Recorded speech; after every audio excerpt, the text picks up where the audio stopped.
안녕하십니까. YTN 라디오 출발 새아침 황보선입니다. 코로나19 장기화로 새로 생긴 기준이나 풍습, 뉴 노멀이라 부르죠. 그런데 나쁜 노멀, 배드 노멀도 생기는 것 같습니다. 줄어든 단속을 틈탄 음주운전도 나쁜 노멀이죠. 최근 일어난 치킨 배달 가장 참변 사건도 음주운전 차량 때문에 일어났습니다. 경기 남부지방경찰청 통계를 보면 올해 1월부터 8월까지 음주운전 사고 건수는 지난해 같은 기간보다 14.8%나 증가했습니다. 음주운전 같은 나쁜 노멀은 생기지 않았으면 좋겠습니다. 오늘 출발 새아침에서는 국회의원들 재산이 총선 전보다 1인당 평균 10억 원 증가된 사실, 김성달 경실련 부동산 건설 계획본부 국장과 함께 알아보고요. 어제 있었던 대정부 질문에서 추미애 장관 아들 군 복무 특혜 의혹에 대해서 못다한 이야기 전주의 국민의힘 의원에게 들어봅니다. 한 분만 판다에서는 대정부 질문에서 추미애 장관을 엄호하던 두 의원 정청래, 김종민 더불어민주당 의원의 발언 살펴보고요. 못 떠나도 고 박재영 PD가 준비한 한국과 필리핀 네티즌 간의 설전 이야기 어떻게 진행되고 있는지 들어보겠습니다. 2020년 9월 15일 화요일 YTN 라디오 출발 새아침 힘차게 출발합니다. 네, 매일 어디서든 꼭 끼어들 수 있는 오늘의 뉴스를 골라서 정리해주는 시간입니다. 박철민 뉴스캐스터와 함께합니다. 안녕하십니까? 안녕하세요. 박철민입니다. 오늘도 이 소식 알아보고 가야 되죠? 코로나19 네. 확진자 12일째 100명대 유지했네요. 그나마 초반이죠? 예, 그렇습니다. 다행히. 예. 109명인데요. 네. 어제 오전 0시 기준으로 국내 코로나19 확진자 조금 전 말씀드린 109명 증가한 22,285명입니다. 이는 8월 14일 103명 이후 31일 만에 최저 수치인데요. 신규 확진자 109명 중에서는 지역 유입이 98명이고요. 해외 유입이 11명입니다. 지역별로 보면은 서울이 41명으로 가장 많고요. 경기 30명, 인천 10명으로 수도권에 집중되어 있습니다. 그리고 충남, 부산, 광주, 대구, 울산, 대전, 그리고 경남 순으로 확진자가 발생했습니다. 확진자 가운데 완치 판정을 받고 격리 해제된 환자가 263명 증가한 18,489명입니다. 완치율은 83%입니다. 국내에서 코로나19 항체 관련 두 번째 조사 결과 나왔죠. 네, 이게 지역에 항체가 있느냐 없느냐 뭐 이런 검사를 하는 건데 이번에 두 번째 검사고요. 코로나19에 걸리면 또 우리 몸에 바이러스에 대항하는 항체가 만들어지는데 이 항체 검사를 하면은 검사 대상이 코로나19에 걸린 적이 있는지 없는지를 알아낼 수 있습니다. 무작위로 하기 때문에 확진자가 포함될 수도 있고 안 될 수도 있는데 때문에 그 대규모 항체 검사를 하면 코로나19 감염 유무가 확인되지 않았던 확진자도 파악될 수가 있습니다. 실제로 우리 사회의 감염 규모가 얼마나 되는지를 추정할 수 있고요. 항체 형성률도 알아볼 수 있습니다. 이번에 2차 조사 결과 항체 형성률 얼마 정도 나왔는지 봤더니요. 0.1%가 안 됐습니다. 0.07%였습니다. 1차 때는? 네, 지난 1차 때는 더 적긴 했는데요. 예. 0.03%.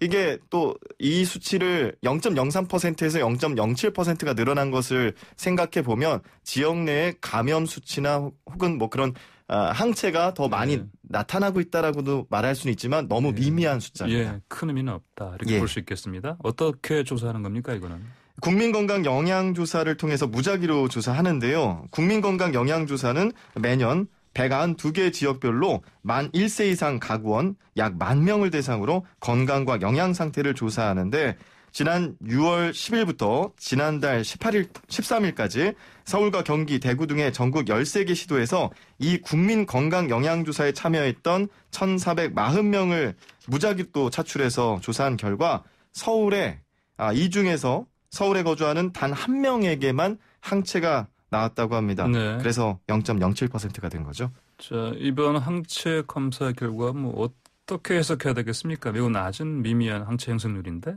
예, 이게 혹시라도 이 방역 당국이 이런 거를 의심해 본 건데요. 예. 그러니까 무증상 감염자 비율이 어느 정도 될까라는 것을 추정하기 위한 수치였습니다. 그런데 이게 표본의 대표성에 한계가 있다고 설명을 했고요.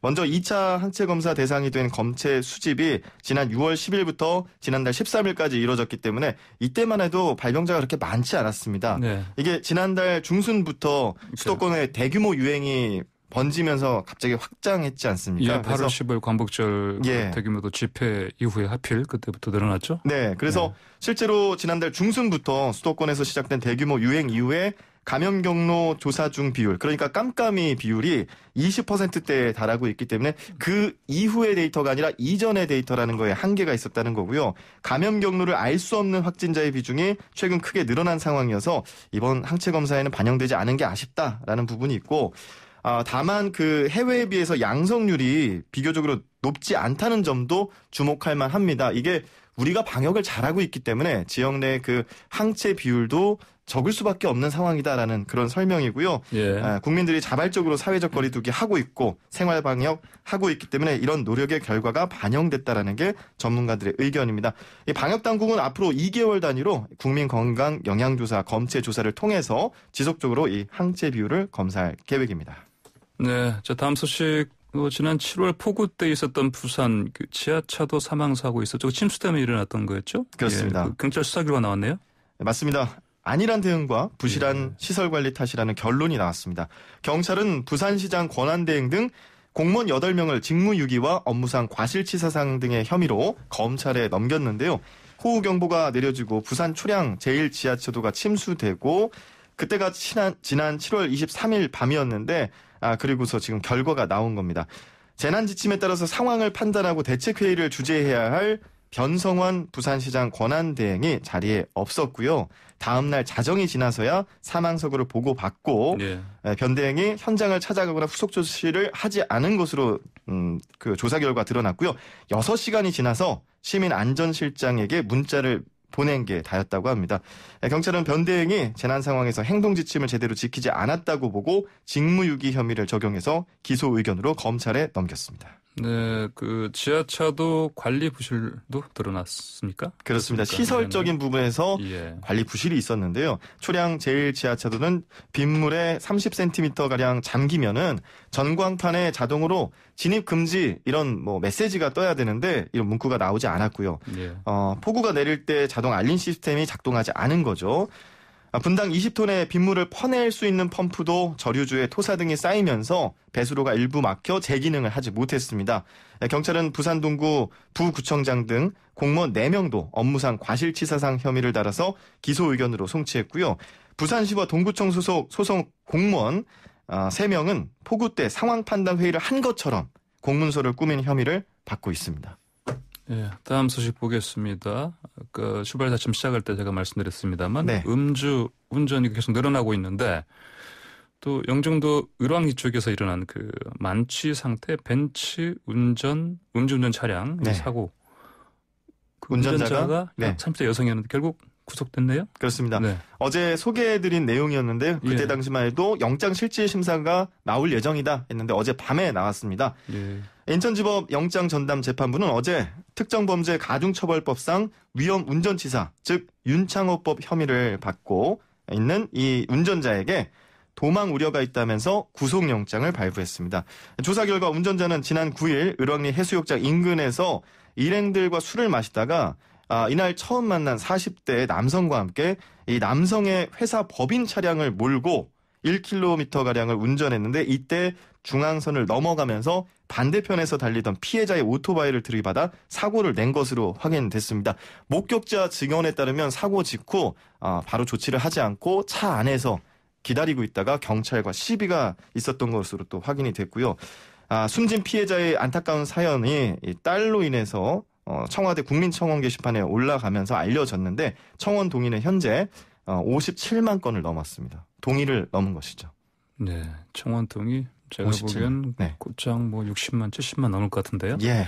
자, 운전자와 동승자가 숙박업소에서 일행들과 술 마시다가 뭐 자정쯤 나와서 운전을 했다. 뭐 출발한 지 5분도 안 돼 사고가 난 거다. 뭐 이렇게 얘기가 나오고 있네요. 네. 예. 이게 일각에서 예. 혹시 동승자가 실제 운전자가 아니었을까라는 의혹 때문이었습니다. 네. 왜냐하면 이 차가 동승자의 회사 법인 차량이었기 때문에 네. 굳이 만취한 운전자가 이 차를 몰았을까라는 그 어떤 의혹 때문이었습니다. 그런데 네. CCTV 결과 그것은 의혹은 사실이 아니었습니다. 예. 여성 운전자가 직접 운전을 한 게 확인 결과 드러났고요. 영상에서는 정확하게 여성이 운전을 했고 숙박업소를 빠져나가서 큰 길로 접어든 지 불과 1분도 네네. 제대로 가지 못하고 중앙선을 넘어서 사고를 낸 것으로 나타났습니다. 이 둘이 지인 소개로 밤 9시까지 을왕리 바닷가 앞에 횟집에서 1차 술자리를 가졌다가 9시에 이제 문을 닫으니까 예. 인근에 있는 숙박업소에서 2차 술자리를 벌였는데 그때 당시 4명이 있었다고 하고요. 사고 운전자가 많지 않은 채 집에 가겠다고 나오면서 동승자 남성이 따라 나온 거고 같은 시각에 치킨집 사장은 이들이 있는 숙박업소 바로 옆 건물로 치킨을 배달하러 갔다가 변을 당한 겁니다. 한 시민단체는 가해 운전자와 함께 동승자에게도 아예 살인죄를 적용해달라며 경찰청에 이들을 고발했습니다. 네, 오늘의 국회 뉴스 브리핑 여기까지 듣겠습니다. 감사합니다. 고맙습니다. 네, 지금까지 박철민 뉴스캐스터였습니다. 네, 21대 국회에 새로 등록한 국회의원 175명의 당선 전후의 재산을 비교 분석한 전수조사 결과가 나왔습니다. 시민단체인 경실련에서 분석했는데요. 전체 재산 증가액은 1,700억 원입니다. 한 명당 재산이 평균 10억 원 정도 늘어난 것으로 파악됐습니다. 10억 원. 이게 평균 재산이 아니라 평균 재산 증가액입니다. 어떻게 하면 갑자기 재산이 이렇게 10억 원 늘어날 수 있었을까요? 자세한 이야기 들어보겠습니다. 경실련 부동산 건설개혁본부 김성달 국장 전화로 연결되어 있습니다. 김 국장님 안녕하십니까? 네, 안녕하세요. 예, 저 한 명당 10억씩. 네. 이게 정확히 몇 달 만에 늘어난 겁니까? 예, 이게 지금 경실련이 3월 26일 총선 때 후보자 재산 등록하면서 공개한 신고 내역과 예. 이번 8월 28일 국회의원으로 당선 이후에 다시 재산 공개한 내역 비교입니다. 즉 5달 만에 네. 그 가액 변화가 있었던 것으로 보여지는데 그 금액이 1인당 평균 10억, 전체 175명 재산이 3,200억 원이었는데요. 예. 그 당시 3월에는 이번에는 이 금액 전체가 4,900억 원으로 1,700억 원 이상이 늘어난 겁니다. 네. 어허. 근데 이렇게 짧은 5개월 동안에 돈을 더 많이 번 것도 아닐 테고요. 어떻게 이런 일이 벌어졌습니까? 네. 아무리 이제 재산이 많더라도 증가액을 치고는 너무 많은 재산이 증가한 건 분명한 것 같습니다. 예. 조사해 보니 사실은 이 1,700억 원이 이 175명의 재산이 다 이렇게 골고루 10억씩 늘어난 건 아닙니다. 네. 이 중에 상위로 세 분이 100억 이상의 그 재산이 증가를 하셨는데요. 예. 제일 많이 증가하신 부분은 언론에도 좀 보도가 됐지만 전복민 의원이십니다. 네. 전복민 의원의 경우는 비상장 주식으로 신고했던 가액이 3월에만 해도 그 금액이 181만 원이었습니다. 네. 근데 그 금액이 이번에 8월에는 그 181만 원을 858억. 858억이요. 예. 그렇게 신고를 하신 거거든요. 예. 그러면서 이제 이렇게 이분이 866억 가까이 증가를 하셨고, 이 외에 한무경 의원, 이상직 의원이 각각 그 재산이 많이 증가를 하셔서 한무경 의원 같은 경우가 288억, 네. 이상직 의원이 172억, 이렇게 해서 이 탑3, 이 세 분이 재산만 1,300억 원이 증가를 했습니다. 이 세 분의 재산이 거의 주도를 했다, 이렇게 말씀드릴 수 있을 것 같아요. 네, 요즘 여당에서 곤혹스러워하는 문제 가운데 하나가 사실 그 이상직 의원의 그 이스타항공 대량 해직 사태 이것도 있는데 네. 이상직 의원 같은 경우는 지금 172억 이 부분도 정말 많이 늘어났네요, 보니까요.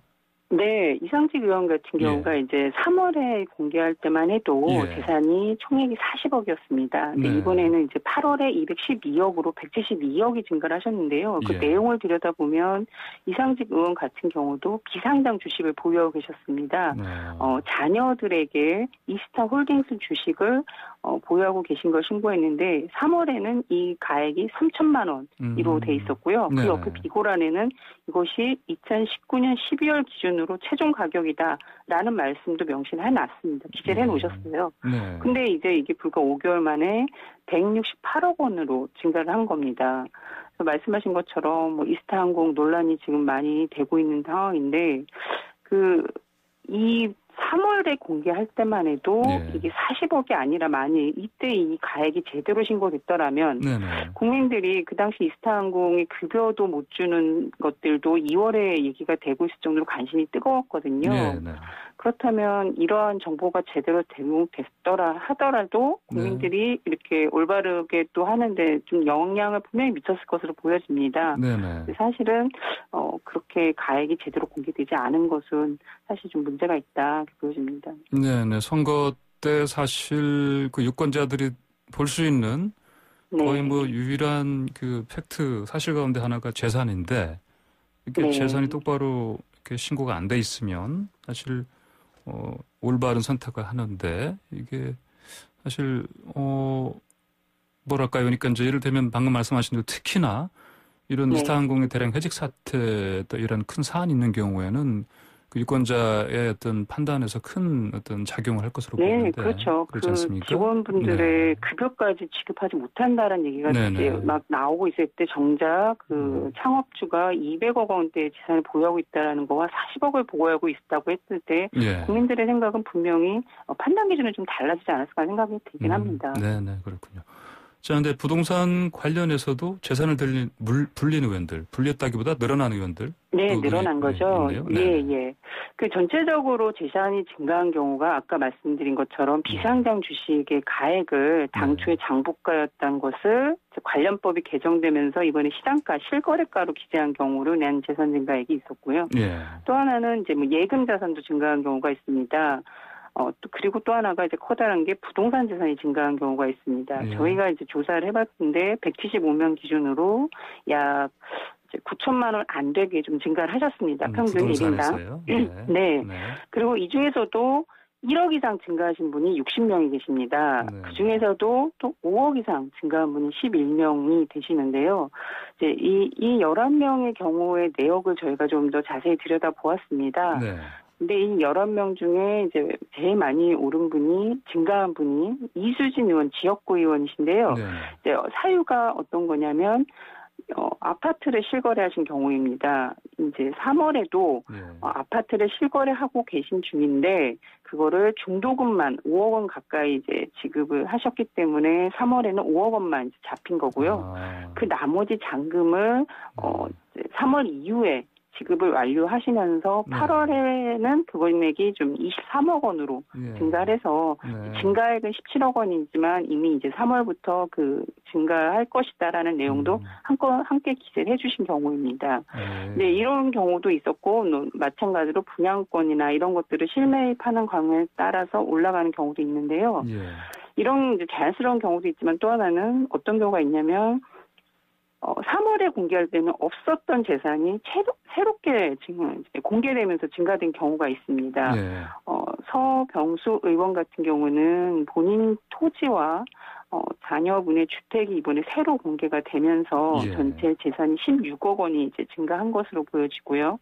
이 외에 이광재 의원, 홍성근 의원은 3월에는 부모님 재산이 없었던 부모님 재산 중에 일부가 다시 이번에 공개되면서 그 분들도 5억 이상 증가한 것 이런 경우가 있습니다. 좀 특이한 부분은 이제 김홍걸 의원 최근에 많은 논란이 되고 있는 김홍걸 의원님도 재산이 5억 원 이상 증가하신 걸로 나타납니다. 김홍걸 의원 같은 경우는 좀 어떤 식으로 이게 늘어났습니까? 김홍걸 의원은 부동산 건수와 이제 가액으로 저희들이 다 비교를 하고 있는데요. 건수는 증가하지 않았습니다. 3월에도 3주택자와 건물 한 채, 상가 한 채를 보유하고 있어서 76억이라고 하셨는데요. 이번 8월에도 주택은 세 채를 보유하고 있고 상가는 한 채라고 하셨는데 가액이 증가를 하신 것서 5억 이상 증가를 했다. 근데 그 세부 내역을 들여다보면 조금 문제점은 있습니다. 일단 물건은 동일한데 상가 같은 경우가 3월 공개 때는 면적이 62제곱미터라고 하셨거든요. 그리고 가액은 1.9억 원이다 이렇게 신고를 하셨는데 이번에 8월에 공개 때는 62제곱미터가 131제곱미터로 이제 2배 이상 증가를 하신 거고요. 가액도 1.9억에서 4억 원 이상 증가한 5.8억 원이다, 5억 8천만 원이다 이렇게 신고를 하셨습니다. 그러니까 이것이 이제 중간에 이 상가는 배우자가 보유하고 계신 경우인데요. 네네. 이것이 이제 중간에 소유관계나 이런 것이 변동된 것인지 아니면 3월에 공개할 때 제대로 공개된 것이 아닌지 예. 지금으로서는 이제 저희들이 알 수가 없습니다. 왜냐하면 사유가 거기에 기재돼 있지 않거든요. 예. 그런 부분도 사실 조사가 필요하다. 예. 또 하나는 분양권을 누락했다는 논란이 지금 제기되고 있는데요. 네네. 이 지금 3주택으로 신고한 내역을 보면 강동구 고덕동의 분양권은 어디에도 기재되어 있지 않습니다. 네.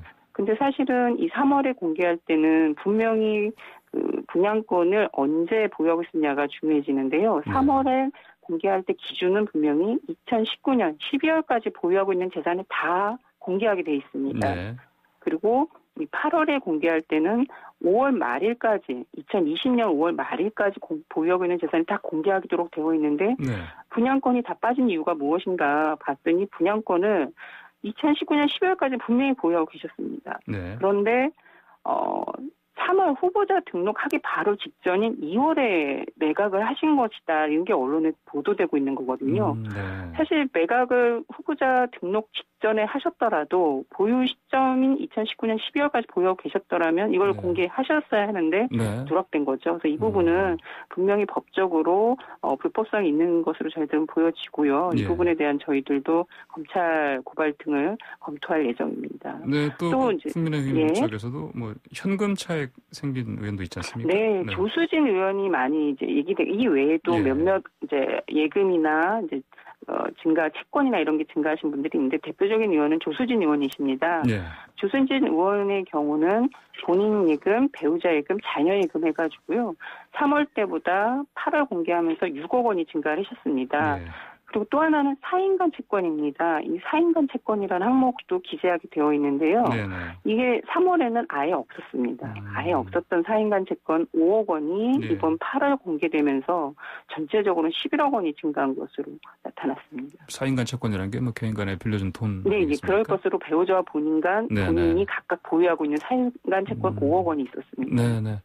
자, 물론 일반적으로 얘기하기에는 우리나라 사회도 자본주의 사회니까 네. 재산을 얼마든지 정당한 방법으로 불리는 일이 아마 가능하죠. 근데 네. 문제는 이게 지금 국회의원들의 일이라는 것이고요. 그리고 아까 말씀하신 것처럼 신고 어떤 절차나 규정에 따라서 하지 않은 부분도 지금 드러나고 있고요. 네. 네. 그래서 결국은 유권자가 사실은 진짜 정보가 아니라 어떻게 보면 가짜 허위 정보를 근거로 해서 결국은 선택할 수밖에 없는 그런 상황이 벌어지지 않았습니까? 이거 네. 어떻게 해야 됩니까?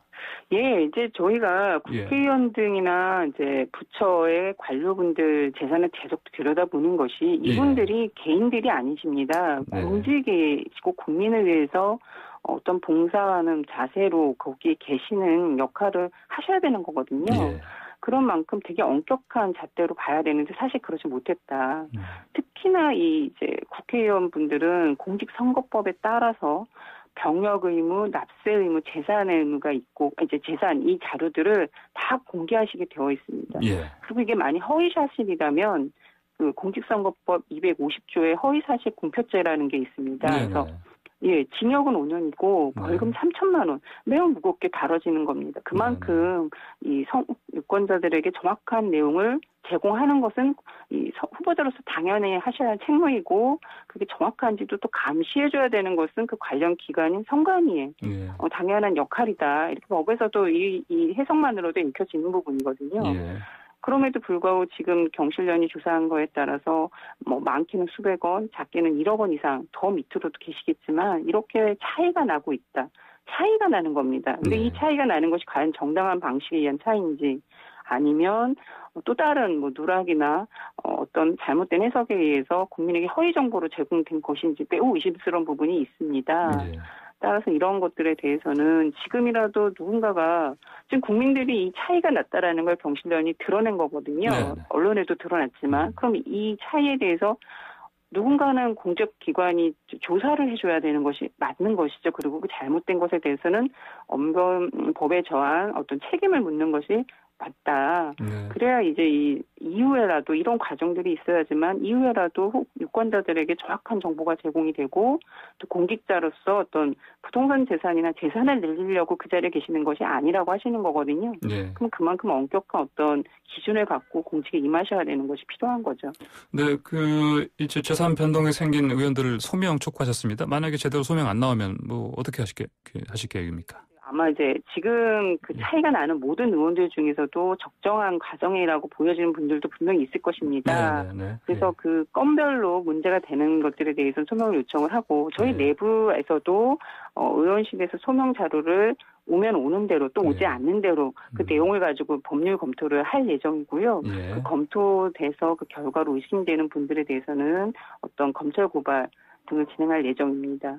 네. 이게 이제 공소시효가 10월 15일까지이기 때문에 저희 안에서는 되게 촉박한 일정이긴 맞습니다. 네. 시급히 소명 들으시고 제대로 안 나오면 빨리 또 조치를 하셔야겠네요, 보니까요. 예, 그렇습니다. 이게 지금 뭐 저희가 당장 의원실에 오늘 내일 중으로 아마 서명 요청하는 공문이 들어갈 예정입니다. 네, 김 국장님 오늘 말씀 잘 들었습니다. 감사합니다. 네, 감사합니다. 네, 지금까지 경실련 부동산 건설개혁본부 김성달 국장과 함께했습니다. 네, YTN 라디오 출발 새 아침 1부 순서 여기서 마치고 잠시 후 2부로 돌아오겠습니다. 네, 어제 대정부 질문에서는 추미애 장관의 아들 군 복무 특혜 의혹을 두고 여야의 뜨거운 공방이 이어졌습니다. 이 시간은 어제 대정부 질문하셨던 전주혜 국민의힘 의원과 연결해서 못다한 이야기 나눠보겠습니다. 전 의원님 안녕하십니까? 예, 안녕하십니까? 네, 어제 대정부 질문에서 전 의원께서는 추미애 장관 아들의 군 복무 휴가 특혜는 대법원 판례에 따라서 타령이다 지적하셨습니다. 부대 미복귀 휴가 연장에 대한 특혜 의혹을 군무 이탈, 타령으로 보신 이유 궁금합니다. 이제 제일 중요한 거는 그 2017년 6월 24일에서 27일간의 이제 개인 휴가에 있어서 그 개인 휴가 이제 신청이나 승인 시점이 언제인지가 이제 중요합니다. 예. 근데 어제 이제 제가 그 부분을 그 추미애 법무부 장관한테 물어봤을 때, 아들이 그 전에 그러니까 24일 전에 신청하지 않았겠냐 이런 추측만 이야기했을 뿐 정확한 신청 시점 또 승인 시점을 이야기하지는 못했습니다. 그런데 구두 승인을 하더라도 24일 전에 군부대 이런 그 명령, 그 휴가 명령 이런 것이 이루어져야 되거든요. 그런데 아시는 바와 같이 그런 그 휴가 명령 이 부분은 6월 25일에 사후 승인됐다는 것이 지금 언론에 보도가 나오고 있어요. 그렇다고 하면 이러한 그 휴가 명령 자체가 그 이후에 이루어졌기 때문에 결국은 23일 9시까지 군부대 복귀하지 않은 것은 그것은 군무 이탈로 볼 수 있다는 것이 대법원 판례입니다. 그리고 이런 경우에 적법한 승인을 받았다는 것은 주장하는 자에 이제 있다는 것이기 때문에 그 판례를 이 사건에 적용을 하면 어제 그 추 장관 이야기대로라면 결국은 그 전에 그 적법한 사전 승인이 있었다는 것을 입증을 해야 된다는 것이죠. 네. 그 적법한 사전 승인을 입증하지 못한다면 대법원 판례에 따라서 이건 분명히 타령이다, 군무 이탈이다 이렇게 봐야 된다 이런 말씀이시죠? 그렇습니다. 네. 자, 추미애 장관 아들의 부대 미복귀, 그다음에 휴가 연장돼서 서시 측은 절차상 문제가 없다 말씀하신 대로 이런 일관된 입장입니다. 휴가 명령서 기록이 남아 있지 않은데 적법한 구두 승인 증명할 수 있다고 보십니까? 그러니까 24일에서 27일 그 개인 휴가 부분 말씀하시는 건가요? 네, 일단. 그 부분은 이제 수사를 통해서 좀 더 밝혀져야 되지 않을까 싶습니다. 보시면 지금까지 서시 측에서 이제 나온 이야기와 국방부의 이런 법률에서 어떤 부분이냐면요. 이제 그 병가 연장이 있지 않습니까? 1차 병가가 있었고 2차 병가가 있었는데 이제 그 2차 병가 부분. 이 부분이 법률상 별 문제가 없다. 이제 이런 부분에 대해서는 서시의 변호인과 국방부의 해석, 그 법률 해석에 대한 그 기사가 많이 언급이 됐습니다. 그런데 유독 그 24일에서 27일에 대해서는 언제 승인을 받았고 언제 신청을 했고 이 부분은 서시 변호인도 그 경위를 밝히지 않았어요. 그리고 국방부에서도 이 부분에 대해서는 어떠한 그런 그 법령 해석에 대한 그런 그 법령 해석을 내놓지는 않고 있는 걸로 저는 알고 있습니다. 그렇기 때문에 이제 이 부분이 저는 더 밝혀져야 된다고 어제 주장을 했던 것이고요.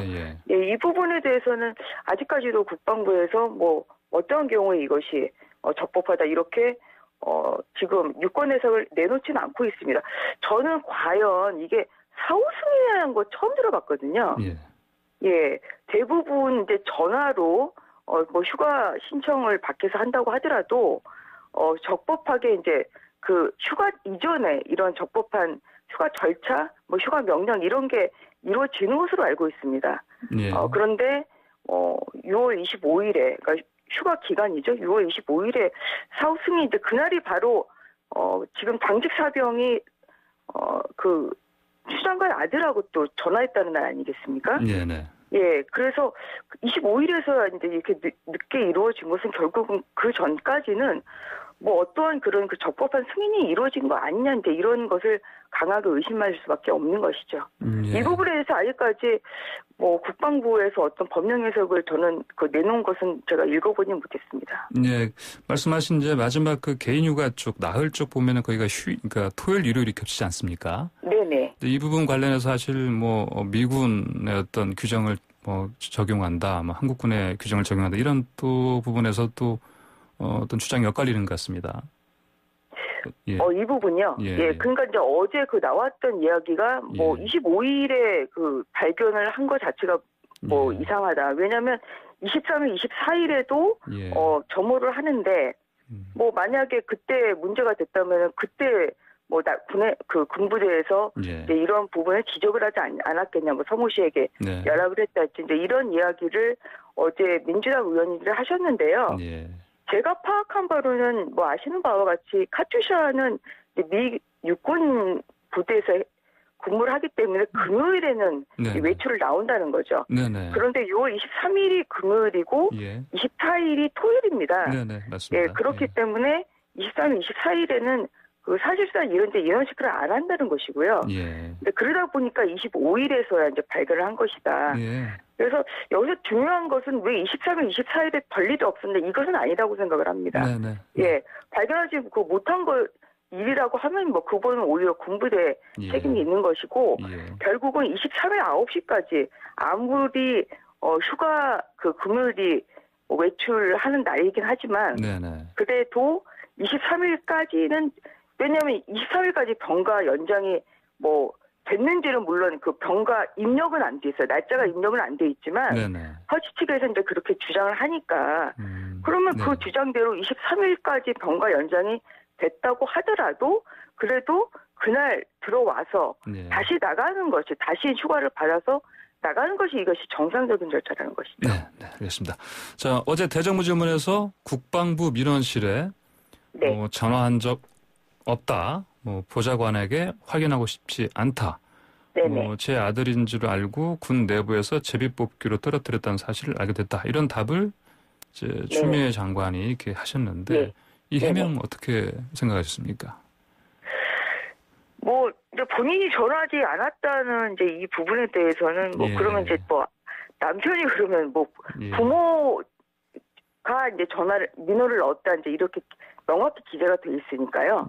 뭐 어머니가 뭐 안 했다고 하면 이제 아버지가 했다고 그렇게 생각할 수밖에 없는데, 근데 이 부분에 대해서 이제 추미애 장관이 그걸 선뜻 대답을 못한 것이 오히려 참 좀 선뜻 납득하기는 좀 어려웠습니다. 뭐 주말 부부라 확인하지 못했다. 아직까지도 이제 그 기사를 보고 확인하지 못했다. 근데 그게 이제 현재로도 그렇지만, 뭐 그 당시에 그러면 이제 뭐 만약에 예를 들어서 뭐 남편이 전화를 했다고 하더라도 이제 그러면 부인에게 뭐 이런 상의 없이 이제 이렇게 좀 전화를 민원을 했다 이제 이런 취지로 이해는 할 수 있는데요. 근데 그것이 받아들인 입장에서는 본인은 관여하지 않았다는 부분을 굉장히 강하게 드러내기 위해서 이제 이런 말씀을 하신 거 아닌가 이제 결국은 제일 중요한 것은 추 장관이 뭐 개입을 했느냐 관여했느냐 이 부분 아니겠습니까? 그래서 이 부분에 대해서 이제 본인은 하지 않았다는 거가 좀 강하게 주장하는 듯한 그런 인상을 받았습니다. 그리고 뭐 이 통역봉 이제 관련해서는 예, 뭐 일부러 떨어뜨렸다. 그 부분은 뭐 일반 상식선상으로는 선뜻 그것도 예. 그 이해하기는 좀 어렵죠. 예, 그 여러 명의 복수의 그 관계자들이 그 통역병과 관련해서는 너무나 많은 그 청탁에 들어왔기 때문에 예. 결국은 할 수 없이 그 부분 그 추첨을 했다 이제 이렇게 얘기를 하고 있는데 오히려 이제 반대로 이야기를 하는 거라 좀 그 부분에 있어서는 국민들의 상식선에서 네. 판단하시면 될 부분이라고 생각하고 있습니다. 예. 자, 검찰 수사 시작된 게 이제 올해 1월인데 이제 8개월 된 상황. 예. 8개월 만에 예. 지금 지난 주말에 그 아들 서 씨 첫 소원 조사했습니다. 예. 우리게 어떻게 보면 이제 뭐 뒤늦게 이게 소원 조사하는 것이다 이런 지적도 있고요. 어떻게 보십니까? 네네. 예. 굉장히 늦었죠. 뭐 검찰 그 내부 지침에 따르면 이제 고발 사건인 경우도 3개월 이내에 예. 어떠한 그런 수사를 이제 해야 된다.